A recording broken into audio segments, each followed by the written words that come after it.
So this talk is going to be a little bit of flipping back and forth between code and slides.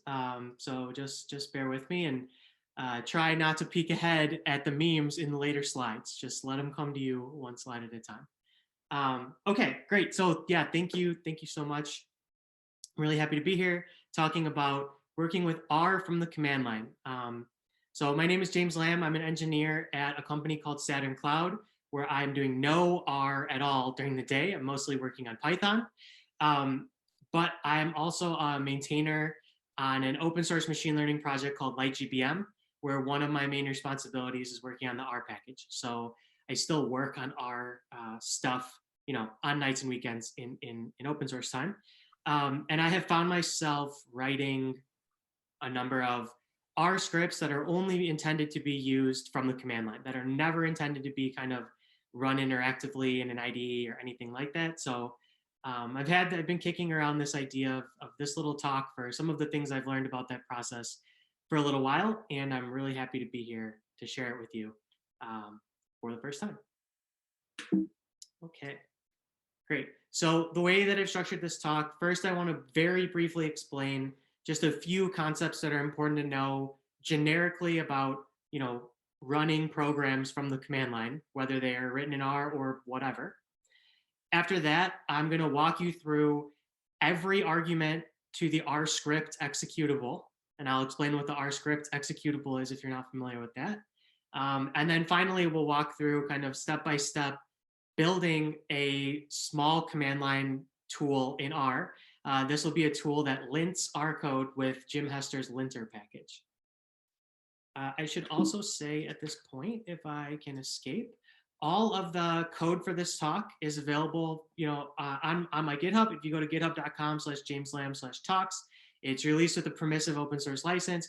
You can do whatever you want with it. You can start a company out of this code if you want. And you can also try these. I've kind of written out each of these examples, so you can try them later if you'd like. Okay. So from this point, let's go back to some slides. Okay, so the first thing to know about running any programs are these important things called input and output streams. And there are three of them that are really important. One is called standard in. Standard in is kind of the way that you pass data into a program. And when I say pass data into a program, this is different than maybe reading in files. You'll work with many programs in R or other languages that read files, that go out and ask for data from a web service, from a database, something like that. That's not exactly what I'm talking about here. This is literally data that's provided by the calling environment to a program when that program is first invoked. And I'll show you some examples of that. And then programs have two different output streams, standard out and standard air. The names give you a sense of their kind of intended use, but they're really just two different things, and I've seen many different uses of them. So to give you an example, and we'll talk about this in a second, if you load up an R package, and let's actually just do this. Why make this theoretical? If you load up an R package that masks a bunch of other packages stuff, like our friend's dplyr, which I don't have. Great. Oh, I am definitely not installing that right now.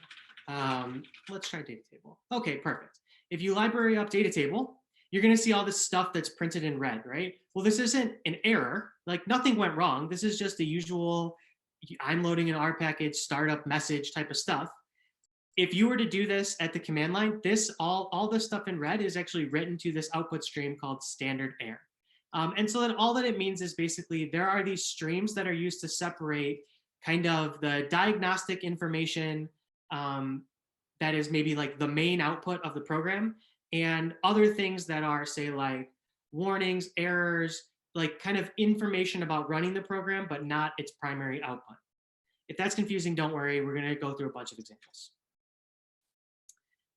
When you work with programs from the command line, you can take these input and output streams and redirect them around. So in this example, I have a file called readme.md. And what I'm doing is I'm saying, okay, take the contents of that file, it's just a text file, treat that as the standard in to this process called cat. cat then just takes the data that it gets on standard in and pushes that data back out to its standard out. And this pipe operator is saying, okay, take this process as standard out and make it the standard in of the next process. And then I'm passing it to this other program called grep that's taking in the contents of this file as its standard in, doing some stuff, and then pushing its standard out to a file. So this is like a little bit overcomplicated and contrived just to prove the point. But this is an example of kind of moving data around in these streams. And what this little program produces is only basically all of the section headings from this markdown file, only the things that begin with a hash. And if you want to learn more about kind of some of these command line tools that I'm using, if you're not familiar with the Unix command line tools, there is this really interesting blog post from 2014 that's called Command Line Tools Can Be Faster Than Your Hadoop Cluster that I recommend that you take a look at. But this talk is not about that at all. Okay, output streams. Congratulations, we've all mastered one concept of writing command line programs. The second concept that I want to talk about are exit codes. So when you run a program in any operating system, that program is going to, more precisely, that process is going to, when it ends, exit with what's called an exit code. And the meanings of these exit codes are a little bit different as you get into different systems and different types of stuff, but you can basically rely on the fact that if a process returns an exit code that is anything other than the number 0, then that process is going to be considered failed. And there's a reason that I say failed, sort of. So think about if you've ever written, say, unit tests for a library or something like that, right? Many unit testing frameworks, if they detect any failing tests, they're going to return a non-zero exit code. They'll return 1 or 127 or something like that. And that doesn't mean that the program failed when you run those tests in the sense that, you know, something went differently than you expected. The code all actually did exactly what you expected, right? Your tests were run and the testing framework looked at your code and said, nope, something like one of these tests is broken. But that non-zero exit code is a way for processes to indicate to the things that called them and to the operating system that, hey, not everything went perfect and there's something that's worthy of your attention. This concept is important because this is how every continuous integration tool works. So if you are working in open source projects and you're using AppVeyor, Azure DevOps pipelines, GitHub Actions, Travis, Circle CI, Jenkins, all of these different things, it can kind of seem like magic at first. It can seem like I move all this stuff around in this YAML file. Like I read this blog post that said I'm supposed to call this command. I don't really understand what's happening. But at the lowest level, in all of these continuous integration tools, all that's happening is you organize a set of processes to be run one after another. And if any of the processes exits with a code other than 0, your build is considered failed. And once you kind of get used to that, you can also get really creative with what you consider to be a part of your build. So you can kind of get out of the idea of just maybe running unit tests and linters, and you can write your own custom code that like checks if, I don't know, anyone used the internal secret code name of a project in an open source repo or something like that. Okay, beautiful. Input streams, output streams, exit codes. Now let's go look at some examples with Rscript. And for this point, yeah, we're still going to do a little bit of a mix of slides and terminal. So what is Rscript? If you have R installed, you have Rscript installed. So Rscript executable is bundled with every installation of R. And the Rscript executable it's intended for running R code from the command line. So when you run R, right, if you run R with no arguments, you're going to get a REPL, right, a read eval print loop where I can just like write interactive code and do whatever. That's not the purpose of Rscript. For Rscript, the purpose is to run R code that's either passed in as a string or that's stored in a file. And so this is more for the use where you're using R, maybe in a system. I actually have a couple listed these. You may use this when you are working with R in an environment where you don't have a GUI, a graphical user interface, or you don't have a screen in front of you. And that's like maybe if you are remoted into some server, like a virtual machine from a cloud provider. Maybe you're writing some code to be run on one of those continuous integration services, something like that. Maybe you're running some R code in the process of building a container image, something like that. When you use Rscript, this also means that the output of your programs can be chained together with other programs. So, for example, we could do something like print hello, print bye, and then maybe pipe that to some other program and say filter out everything that wasn't good. And then we're only going to get the line goodbye, even though we also have a hello being printed there. Something like that, right? It's kind of a trivial example, but Rscript allows you to kind of chain together your R code with maybe some other programs. And then finally, one use that I have for Rscript a lot is running something where you want to direct the output to a file. And so it's kind of, I could, for example, do something like this. Hello, and write to a file. And now my stuff is in a file. And maybe for one line of code, that like doesn't really matter, right? It's printed hello. But if you were maybe generating random data and you wanted to just like write it out to a CSV or do something like that, you might find that it's a little bit more lightweight, a little bit easier experience to do that from Rscript, have it write to a file and kind of go on with your day, rather than tying up the console, the console in your RStudio or something like that. So that's the basic idea with the Rscript executable. And I actually have an example of this. So I have, okay, beautiful. So I've actually written some example code for the purposes of this talk, and it's all available in the repo. And so, for example, you can see I've written this little script that, and I'll zoom this up so people can see, that just prints 10 random numbers and just tells you that it's doing that. And so if you have code like this that's sitting in a file, with Rscript, we can just run that directly from the command line. So I can just run sample script sample print, and that little code's going to run and print some random numbers to the console. We're going to talk through a bunch more examples of this.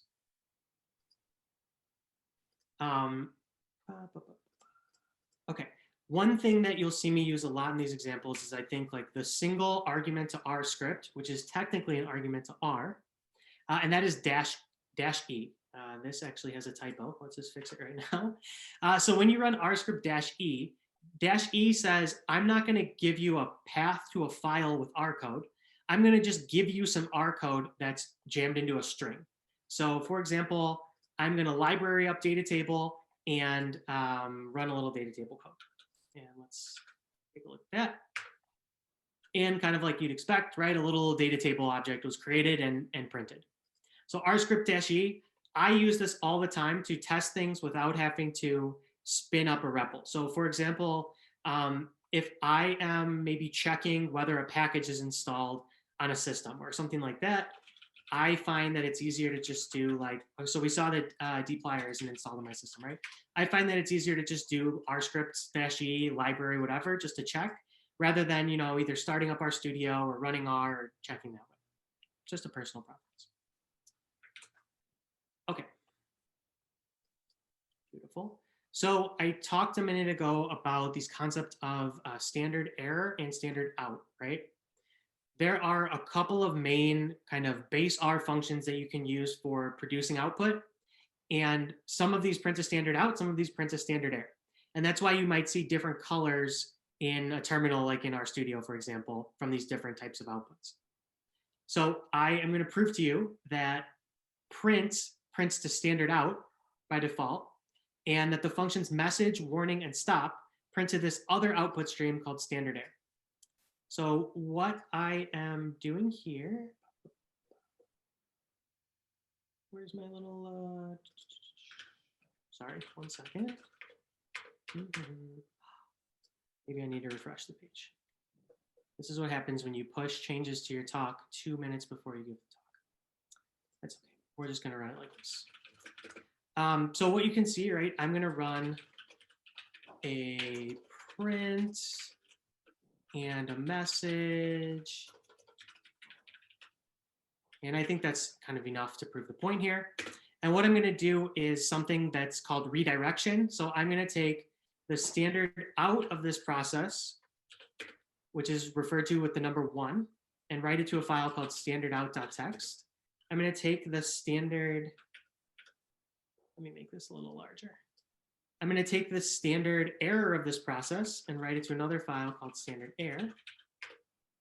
And what we should see is that the stuff that got printed is in this file standardout.txt, and the stuff that got messaged is in standard error. Let's see if that's true. Okay, it looks like the standard error thing worked as expected. And it looked like the standard error thing worked, right? So this is kind of an example of how from within R, different code that you run might be printing to different versions of these output streams. Now, when you're working with R in the console, or you're working in another REPL, you don't necessarily really care, right? Because these output streams, for the most part, they're kind of all blended together. You just see a bunch of messages. And yeah, maybe some of them are a different color, but like whatever, who cares? They're all there, right? This does start to matter a lot when you work in systems that, for example, are running your code somewhere and then taking the standard error and standard output and shuffling it off to a system that stores logs. So if you're running like a Shiny app or a little deployed machine learning model or something, it might matter a lot whether your code is writing to standard out or standard error, because that's going to determine maybe how that system that is aggregating and storing your logs, how it stores it and where it puts it, as an example.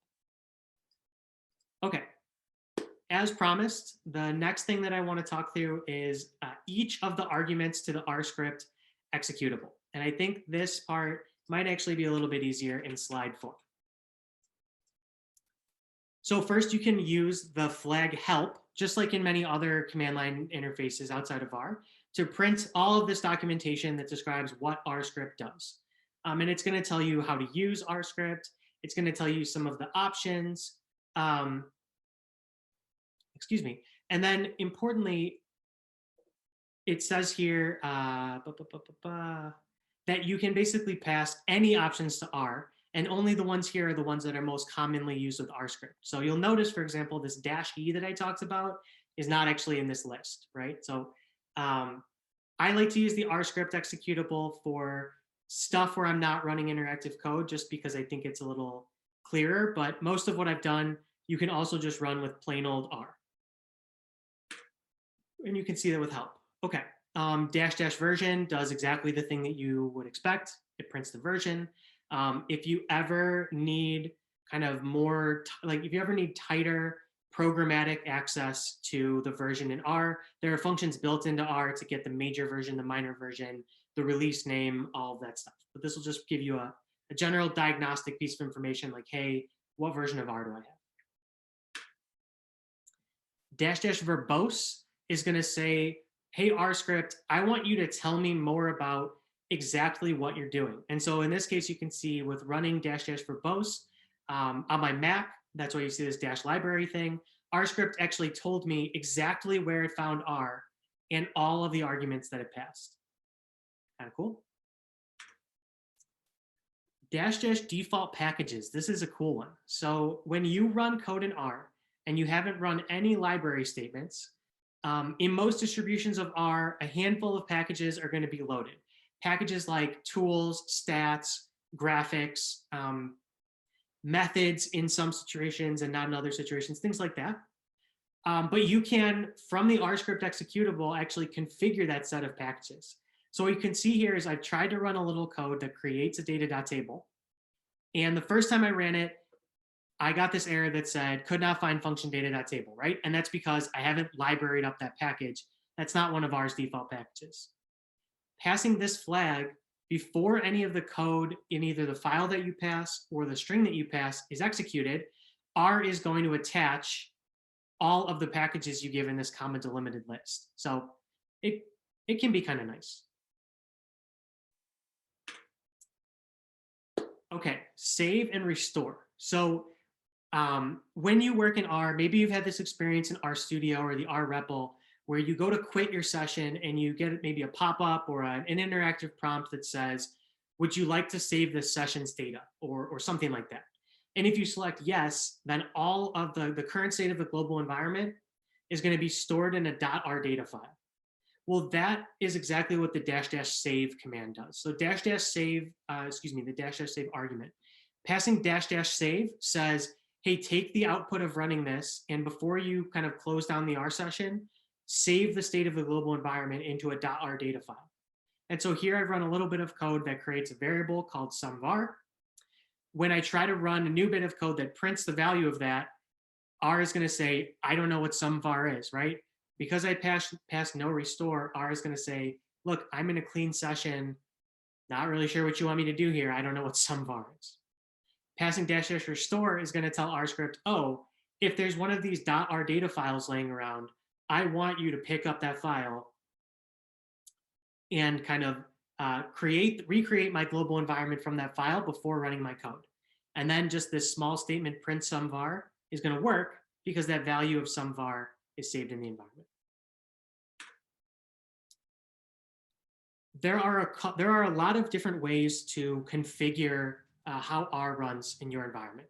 There are these files called .rprofile, renviron, probably other files that I don't know about, that all are sourced in like what I would consider a fairly complex hierarchy of decisions that R makes about the state of your environment before it runs your code. And this image was attached to this tweet from Thomas Peterson. I really like it. I know it's hard to see. It's kind of the point that it's hard to see. There's so much stuff there that it can't easily be represented.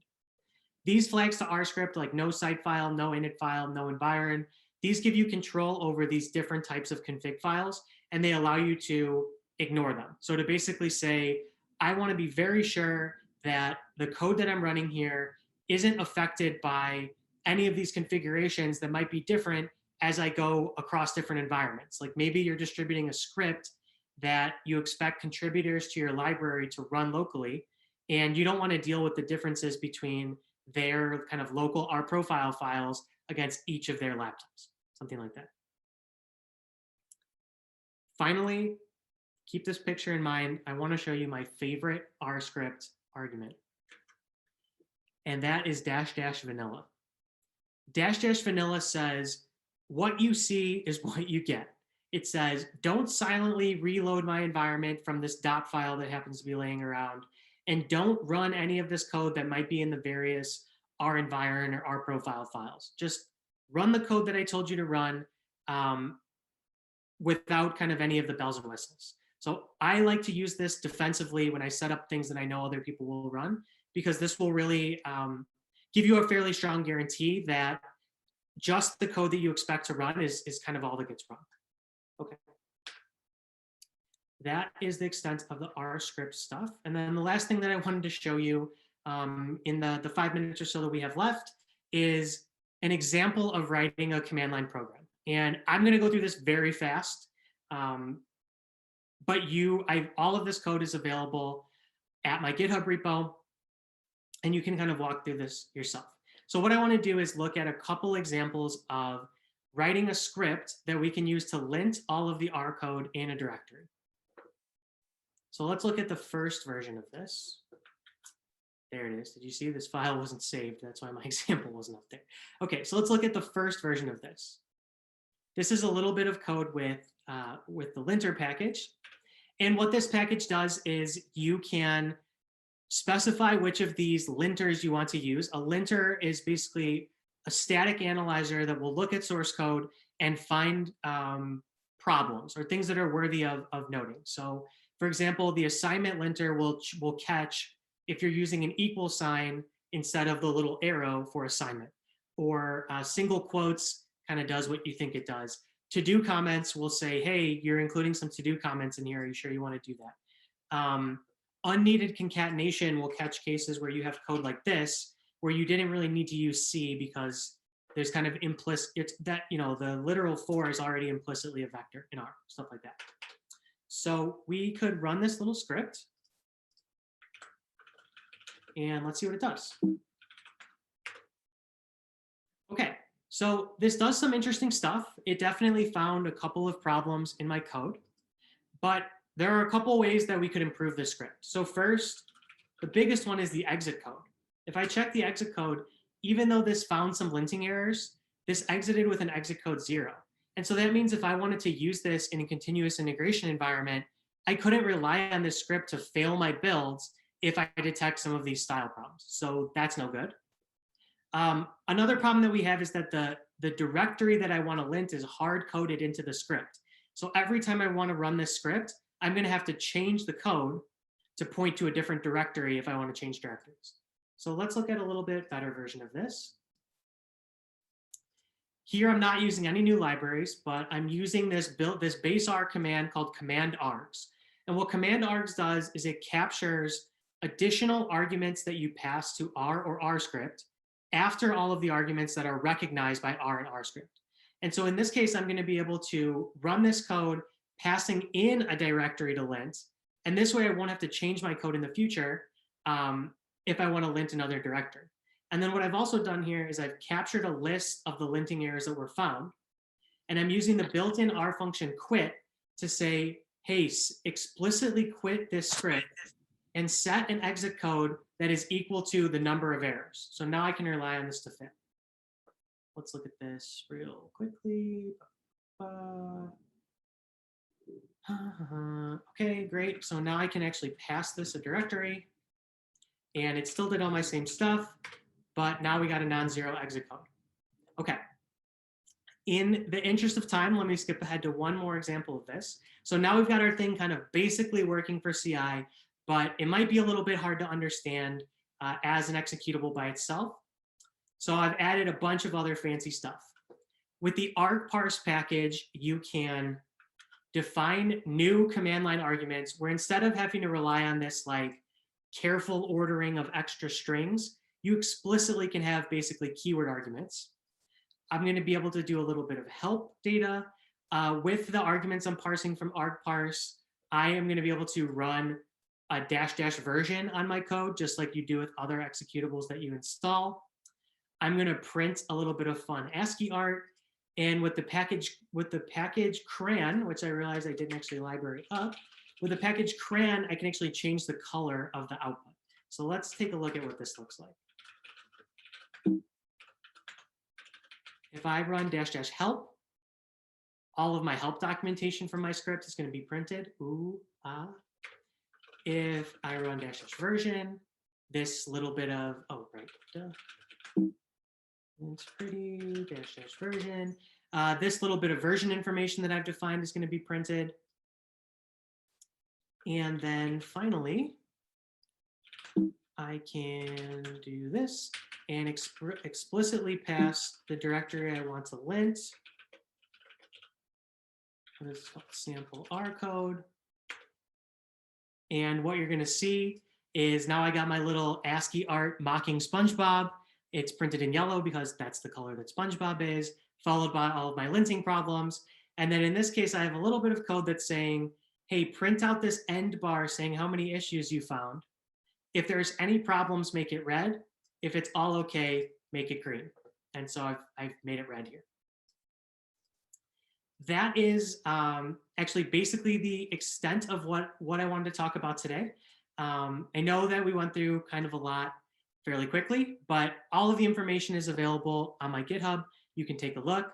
If you are really feeling like you want to get more examples of argparse and crayon and like you really want to go deeper into this, you can go take a look at this other kind of cursed command line script that I wrote in lightgbm, which accomplishes a much more complicated task of building this C++ library plus an R package on top of it on many different types of tool chains, different architectures, using a tool called CMake. So that one is like a lot more complicated. You'll learn a lot more stuff.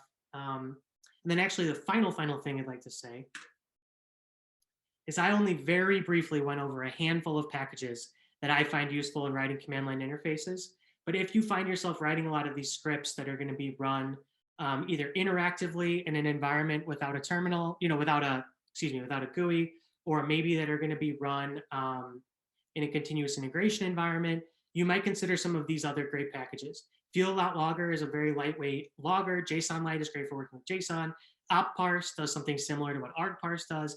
Praise generates random encouraging messages, so you can have your CLI end with like, you did great, you should be proud of yourself. ProcessX is a project you can install from Crayon that has some more powerful mechanisms for running shell commands than what you might find in the built-in system and system2 commands. And then the progress package is really, really nice. I've only just started working with that over the last few weeks, and that can be used to print progress bars out to the console. So if you have something that's long running, like maybe you're doing a big grid search or a simulation or something, you can actually print out progress bars from your CLIs. And with that, I have already gone 3 minutes over my time, so I will stop talking. Here's my contact information. Please feel free to contact me if you have any questions about this. And yeah, thank you so much for your time. Thank you. We're experimenting something new this time. We're going to combine a Q&A for both talks. Since we have the same topic today, it will be nice. And thanks, James. Neil, do you want to share the screen? Yeah, I can take over. Yeah, thanks, James. That was fantastic. And I think it'll go pretty well with my talk. We'll see. All right, are we up? I can't see you. I see mine. Yes, yes. We can see you, we can hear. Okay, great. All right, and then we can see top. Yes. Okay, cool. I'll go ahead and your camera's off now. Oh, shoot. Let's turn that back on. How's Perfect. that? Okay, cool. All right, well, I think we got all that worked out. So great. So I'm going to be talking about not the command line specifically, but about the terminal, which is a program on all your computers, whether you knew about it or not, and specifically for what I would call survival strategies when using it. So quick summary of the talk. So I'm an independent consultant. So most of my work is data analysis that happens on other people's computers, other companies' computers. And so I have to follow their data and security policies and governance, et cetera. So I don't get to choose my tools necessarily, and often bare terminal is the only choice I get. But I've been doing this for many years at this point, and there are ways to be productive. So that's what I'm going to be talking about. So I would describe this talk as a potpourri category. So there are going to be a bunch of little bits of different things that I've picked up over the years. I've attended talks like this before, and I always really enjoy just hearing about how other people get their work done. Hopefully you can, pick up at least one thing, even if not all of the things apply to you. So the first thing I'd like to talk about is like a typical remote setup for me. So let's say I have a client, they're like, I don't know, a bank in Costa Rica or something like that. They have data about people applying for loans to buy houses in Costa Rica in a database. I'm in America, I'm in Los Angeles. Well, the typical way for me to get access to that data, to train a credit model, to give to the bank so that they can book their loans, looks something like this. So I'm on my laptop.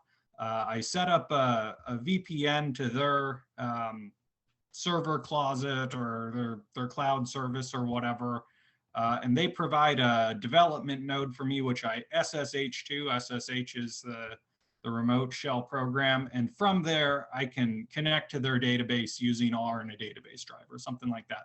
So this is a little involved. And because of these kind of layers of security, like it can be a little more difficult to get things going. There's definitely a little bit of a learning curve to it. So I'm gonna just talk about a couple different things. So if you haven't ever seen what SSH looks like, it's just like this. It just runs in your terminal.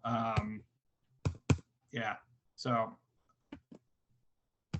the first thing I'm gonna talk about, and I'm thrilled that James just brought this up, is highlighting and colored output. So if you weren't aware of this, there is a package, Crayon. It's the de facto highlighting package. So let's go ahead and demo that real quick. So R vanilla. Oh, unknown option vanilla. Is it dash vanilla? Dash. There we go. Cool. So is my font big enough? Can people see that? I feel like it's too small. I'm going to crank that up a little. It's big enough. Okay, cool. So, read CSV. Okay, so I'm just going to read in a CSV. Okay, so I got a CSV of like proteomics from a client. So let's go ahead and read that in, print it out. Cool. And so what we can see here is that there's like some coloring built in. So actually the readr package uses another package for making tibbles, and tibbles implements a method for printing out a summary, and it uses the crayon package in order to do this nice formatting for you. And so this is fantastic a lot of the time, but sometimes, like James was talking about, you want to pipe your output from R into another process, and these colors can actually mess that up. So yeah, so there's this PR I wrote a while back for implementing no color. No color isn't really a standard, I guess. It's like a convention. But anyway, you just set that as an environment variable on your command line. And then it should turn off all the color. We'll see. So let's see. What was it? Download proteomics. Color went away. So if you are piping this output into something else, there's no more colored control variables in there to mess you up. So that's one nice thing. So another thing is to mention with this architecture is, so Crayon is, it's an add-on package. If you want to use it, you have to kind of opt into it. So if you're using anything in like base R, so if we did a regular read.csv, you know, download proteomics. All right, so no coloring there. And so you say, well, you know, I want the color, but you know, base R hasn't added all the crayon features. So there's another package out there called color out. Is it color out? There we go. So let's do that again. And now everything is colored. It's colored a little weird because of how it's implemented, which I find kind of amusing. So you can see like with the protein, it's like a green P and then a 1. Color out actually fiddles with the internals of R and checks each little token that goes on the output. And if it's a number, it makes it one color, text goes another color, and so on. But this kind of thing is very, very helpful. I actually have it load up by default. So if I start R, yeah, I already got it going. I got my Thursday, March 25th, 2:11, cool. Oh, and this is a server, so it's on UTC, so that's why it says it's tomorrow, just in case anyone's curious about that. Oh, another quick thing if you haven't seen that before. So you don't have to type out quit in order to quit R, just do a Control-D a couple times and it'll close it. I do that all the time. So yeah, that's those two things. That's all I wanted to mention about color. Next topic, graphics. So visualization is super important. You know, very often you want to do like box plots, histograms, scatter plots, whatever, as you're getting to know a data set, right? And you want to be able to have this really fast edit visualize cycle. And ggplot is great for this because it's kind of concatenative. You can kind of build up your plots as you go, right? And so obviously, if all you have to work with is this terminal, that can be a little challenging, right? So how do you get the graphics from the dev node to your computer? There's a couple different ways for that. So the traditional way of doing that would be what's called X11 forwarding. X11 is I don't even know how to describe it. I guess it's like a graphics device protocol that's network transparent, something like that. But anyway, if you have an X11 server on your computer, you can turn on forwarding over SSH by doing a -X right there. And then your plots will just pop up right away. This computer is a Chromebook, so I don't have that. But this is something I have used in the past. So if you don't have access to that, Another good package you can try is using the servr package, which I believe is by Yiwi. But basically, it's kind of like the R version of the Python simple HTTP server. Hello? Okay, cool. So it just starts a web server in the background in your current directory. And so if you're doing that, you can write a plot to disk and then open it up in a web browser. In order to do that, typically you need to have like a dynamic proxy, so SSH-D. This is another thing that like security conscious admins like to turn off, but it's also, like I say, a survival strategy. You can also use this to transfer files. So that's a nice trick. And the final one I'm going to talk about is this this package I've written, which is called OSC1337. And if the name doesn't give it away, like you shouldn't be using this for anything critical, but you know, sometimes it can be really handy. So let's just go ahead and take a look at what it does. So we're going to attach this package. It looks like nothing happens. Okay, let's go ahead and do a histogram. So anyone have a favorite data set? If not, I'm just going to do sleep. All right. Sleep $extra. So what's going to happen? Hey, there's our histogram directly in the terminal. So what's actually happening here? So this particular terminal is called HTerm. It is the terminal built into Chromebooks. And for a variety of reasons, it is implemented inside Chrome itself. So this terminal is in fact a web browser, and you know, the Google developer that wrote this has implemented some control code so that you can pass images directly from you know, the development node across SSH, and then you know, display it directly in this web browser. So this is a nice little thing. There's several other control codes in this package to do a couple different things. So there's this show command, which will do a plot.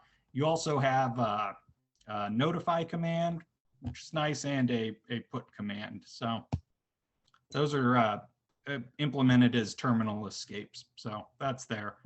This probably will never get to crayon until they come up with a way of setting the, you know, the color of text, the foreground color in a way that's acceptable to crayon policies, because most graphic devices only let you initialize with the background color. So fun trivia there. All right, so that's what I wanted to say about graphics when you're working on a dev box. Okay, so this is a little bit about editors. So if you're not familiar with the text editor, it's probably worth your time to learn one if you're going to be working on remote machines very much. So the ones that everyone always talks about are ESS and VimR. So that's for Emacs and Vim respectively. Those are both fantastic packages. You know, they're very customizable. You can do a lot with it. You know, I personally don't use them. What I do is a little bit different. I just use the Screen program directly, and you can do a lot with Screen. This talk isn't about it specifically, but I'll just go ahead and show you. So start it up. So Screen lets you run multiple shell processes inside one terminal. So it's pretty handy. So I'll go ahead and start up R in one. So down here, we can see that R is running in position 0, and my shell is in position 1. Let's go ahead and start like tmp.r, something like that. So there's a little bit of customization you can do. So do I want it like that? So now I've got kind of my R on the right-hand side and my my editor on my left-hand side. I think I actually want it the other way around. So we'll do something like that. Okay, cool. So, you know, we might want to do like library. Anyone have a favorite library? So library LME4. So over here, I'm in tmp temp.r. Cool. So then I have a shortcut key defined that sends it over to the R process. So you just hit Control Enter, and then it copy pastes the line that I'm on right over there. So this can be very, very useful if you're editing like some more complicated R scripts and you just you don't want to like be selecting stuff line by line doing that, especially when you're in screen, because as you can see, it doesn't respect the virtual division between these two things. So it's not, again, just to say it's good to know your editor, know your tools, and you can pretty directly integrate them with R and that kind of stuff using those common tools. So I think I got like 5 minutes left. I forget how much I have left. Oh, R profile. So this is the so-called dot file, your personal customization and configuration file for R. Dot files are definitely a thing. I've given an entire hour-long talk on them at the KLF conference. But I'm going to call out like 2 things specifically because I really feel like they should be in everyone. So the first one is this little snippet options with equals, and then we got a system command there, and set width on resize equals true. So if you're used to using R, it does word wrapping automatically, right? So if we print out sleep over here, we can see that we've got kind of 2 columns going on, or 3 columns. This one's not wide enough. Let's do empty cars. And you'll really see the word wrapping. Okay, so we got empty cars, and it is word wrapping this, and you know the window is so narrow that it can only print one thing at a time. Now, if we were to resize it, the set width option lets R dynamically pick that up by listening to the terminal's signal back to the process that it's resized. So let's go ahead and resize the terminal. We'll run the exact same thing. Bam, extra columns. We didn't have to configure this. Again, like I feel like this should be a built-in default, but it's not. So, oops, just wanted to call that one out. The second one that's extremely helpful in my experience is this utils : rc.settings ipick equals true. And this is kind of a deep pull from the manual. But this enables autocomplete for libraries. So you can do library L and then the tabs, and then it will list the different libraries based on that. I find this extremely helpful. It's not set as a default because it does have to check your library for which packages you have installed. And I guess that was not okay for the core R developers, but like I say, I really feel like this is a great default. It's worth adding to your own R profile. Let me pull up my own .R profile, see if there's anything else worth mentioning. Not really. I set a default repository, digits, that kind of stuff. Load up color out by default. Oh, I got some stuff to automatically set the version of R if I go into the screen browser. So you can do lots of stuff. You can set a default palette, print out a timestamp, all that kind of thing. There's a pair of functions that if you define in your R profile, they'll get called automatically when you start and end a session. So .first, .last. So you can use that to like automatically save your history and stuff like that. Pretty handy. All right, so talk about scripting just a little bit. So there are a lot of good packages for argument parsing. So argparse is a good one that James mentioned. Other ones I've used would be like docopt.